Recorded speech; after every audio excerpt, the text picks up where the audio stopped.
کا اجالا شان رمضان ہے مومن۔ خدمت دین آج ہمارا موضوع ہے اور اس حوالے سے ہم بات کر رہے ہیں کتنی ضرورت ہے اس کی، کتنی اہمیت ہے، اور اہل اللہ نے اپنی پوری زندگیاں اگر آپ دیکھیں تو خدمت دین کے لیے وقف کر دی ہے، اسفار کیے، مجاہدات کیے، ریاضتیں کی، لوگوں کو اللہ کی دین کی جانب بلایا، لوگوں کے پہلے جسم کو سیراب کیا، یعنی کہ لنگر کھلا کر، کھانا کھلا کر، پھر ان کی روح کو سیراب کیا، ان کو دین کی وہ تمام چیزیں سکھا کر، اور پھر وہ بڑے بڑے نام بنے۔ تو آیا بزرگان دین کی جو خدمات ہیں خدمت دین کے حوالے سے مفتی سید زیغم علی گردیزی شاہ صاحب کیا فرمائیے گا اس حوالے سے؟ بسم اللہ الرحمن الرحیم، اللہم صلی علی محمد وعلی آل محمد وبارک وسلم۔ اس بھائی اگر آپ صلی اللہ تعالیٰ علیہ وآلہ وسلم کی حیات طیبہ کا اور اس کے بعد کے زمانے جو ہیں ان کا مطالعہ کیا جائے، حضور کے بعد نبوت و رسالت کا سلسلہ ہمیشہ ہمیشہ کے لیے ختم فرما دیا گیا۔ بے شک۔ اب اس امت کا فریضہ اور ذمہ داری یہ ہے کہ آپ صلی اللہ تعالیٰ علیہ وآلہ وسلم نے جو امانت سونپی ہے اور جو حضور دین لے کر آئے ہیں، ہر امتی کے لیے اللہ رب العالمین نے یہ لازم فرمایا کہ وہ امر بالمعروف و نہی عن المنکر کا فریضہ اپنی اپنی حیثیت کے مطابق ادا کرے۔ لیکن بعض اہل اللہ اور اللہ رب العالمین کے برگزیدہ بندے ایسے ہیں جن کو علم کی وجہ سے، زہد و تقوی کی وجہ سے اللہ رب العالمین نے باقیوں پر امتیاز عطا فرمایا، فضیلت و شرف عطا فرمایا۔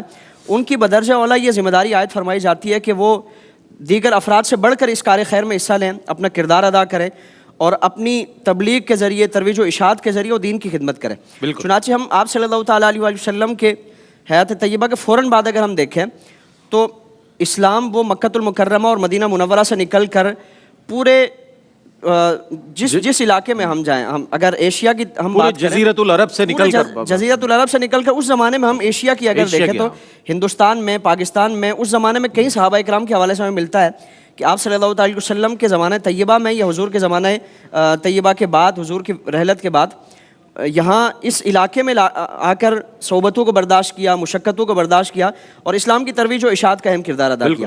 بر صغیر کا اگر ہم جائزہ لیں تو یہاں کسی مستند روایت سے کسی نبی کی آمد یا تشریف آوری کا ثبوت ایسا کوئی واضح نہیں ملتا۔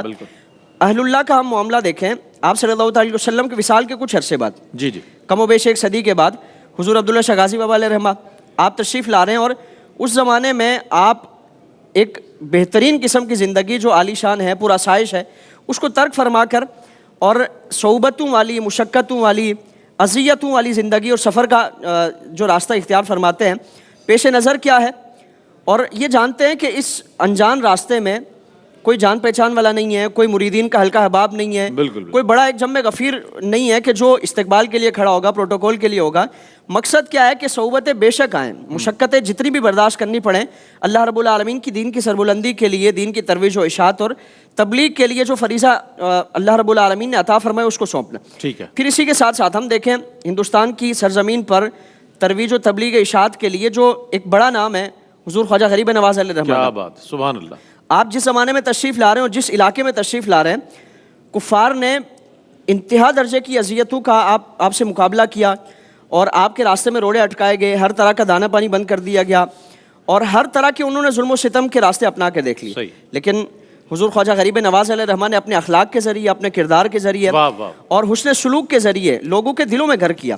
یعنی کوئی آپ کے ہاتھ میں تلوار نہیں ہے، کوئی بڑا لاؤ لشکر نہیں ہے، بلکہ مریدین کا ایک چھوٹا سا ایک قافلہ ہے کہ جو آپ کی طرح آپ کے راستے پر چلنے والے، آپ کی تعلیمات کو آگے پہنچانے والے، تبلیغ و اشاعت کرنے والے، اور انہی قربانیوں کا ثمرہ ہے کہ آج ہم اگر کئی علاقے ہیں اور کئی افراد، بڑے بڑے قبائل ہیں کہ ان کے اگر پس منظر میں ہم جا کر دیکھیں تو کسی کا شجرہ نسب ہندوؤں سے ملتا ہے، کسی کا سکھوں سے، یا کسی کا کسی مذہب سے ملتا ہے۔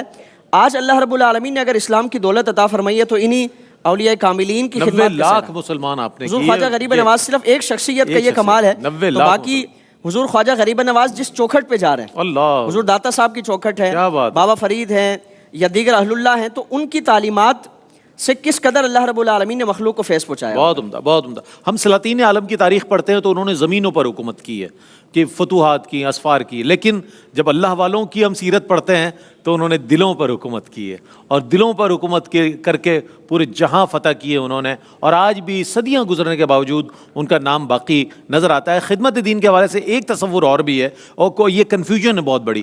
مفتی صاحب کیا فرمائیں گے؟ کہا جاتا ہے کہ خدمت دین وہ کرے گا جو عالم دین ہوگا، تو کیا عالم دین ہونا ضروری ہے خدمت دین کرنے والے کے لیے؟ اس پر میں چاہتا ہوں کچھ کلام فرمائیں۔ جی، علماء پر بدرجہ اتم یہ لازم آتا ہے کہ وہ خدمت دین کریں، کیونکہ ان کا نام دین سے جڑا ہے اور انہوں نے دین کا علم حاصل کیا اور دین کے تصورات کو جانتے ہیں، احکام کو جانتے ہیں. لیکن دین کی جو خدمت ہے وہ صرف فروغ علم یا تدریس علم یا ترویج علم یا اشاعت علم یا احکام کی ابلاغ سے متعلق تو نہیں. خدمت دین تو بہت وسیع تر معنوں میں اس کو لیا جا سکتا ہے. لہٰذا جس شخص کے پاس جو استطاعت ہے وہ اپنی استطاعت کے مطابق خدمت دین کرے گا. جس شخص کو اللہ نے جو وسائل عطا فرمائے وہ انہی وسائل سے دین کو تقویت پہنچائے گا، دین کو امپاور کرے گا. اب اس سے آپ کی اس بات سے ہمارے ناظرین کو بڑی تقویت ملے گی کہ ہمارے ذہن میں تو یہ بات تھی کو جو جس کیڈر کا آدمی ہے وہ خدمت دین انجام دے سکتا ہے. نہیں بالکل ایسے ہی. دیکھیں اللہ تبارک و تعالیٰ نے ہر انسان کو مختلف قسم کی صلاحیتیں عطا فرمائیں، مختلف قسم کے وسائل عطا فرمائے. تو جسے اللہ نے توفیق دی اور اس نے دین کا علم حاصل کیا اور دین کے علم میں تخصص حاصل کیا، جیسا کہ حضرت نے فرمایا تھا کہ سارے لوگ تو دین کی طرف نہیں آ سکتے، اور اس جملے سے وہ متخصصین مراد تھے، متحققین مراد تھے کہ سارے لوگوں کو دین کی طرف آنا تو ہے، عمل تو کرنا ہے، دین کے بغیر تو کسی کا گزارا نہیں.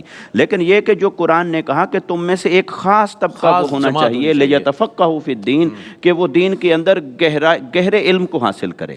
اب وہ جو دین کے اندر گہرائی کا علم حاصل کرنے والے ہیں، یہ جو علماء ہیں، مجتہدین ہیں یا مخصصین ہیں، اسپیشلسٹ ہیں، انہوں نے اپنے حصے کا فرض ادا کرنا ہے. لیکن جن کو اللہ نے مال عطا فرمایا ہے وہ مال سے دین کی خدمت کریں گے. جن کو اللہ رب العزت نے کوئی منصب عطا فرمایا ہے وہ اپنے اس منصب سے دین کو تقویت پہنچائیں گے. وہ دیکھیں گے کہ میرے پاس جو منصب ہے میں اسے یوٹیلائز کرتے ہوئے دین کو کیا تقویت پہنچا سکتا ہوں. لہٰذا دین کی خدمت ہر شخص کر سکتا ہے، اپنے اپنے انداز میں، اپنے اپنے وسائل کے مطابق کر سکتا ہے. البتہ اس میں جو ذمہ داری علماء حق پر عائد ہوتی ہے یقیناً وہ سب پر واضح ہے. بہت اچھی بات ہے. آج عزم صمیم کرنا چاہیے کہ اللہ نے جتنی ہمیں زندگی، بقیہ زندگی دی ہے اس میں ہم خدمت دین کے لیے کوشاں رہیں گے. جتنا ممکن ہوگا، جس انداز میں دین کی خدمت ممکن ہوگی وہ ضرور کرے گا. چونکہ اس میں تو دارین کا اجر و ثواب موجود ہے اس کام میں، ایسا مقدس کام ہے. ایک وقفہ ہے، وقفے کے بعد لوٹتے ہیں، ہمارے ساتھ رہیے گا.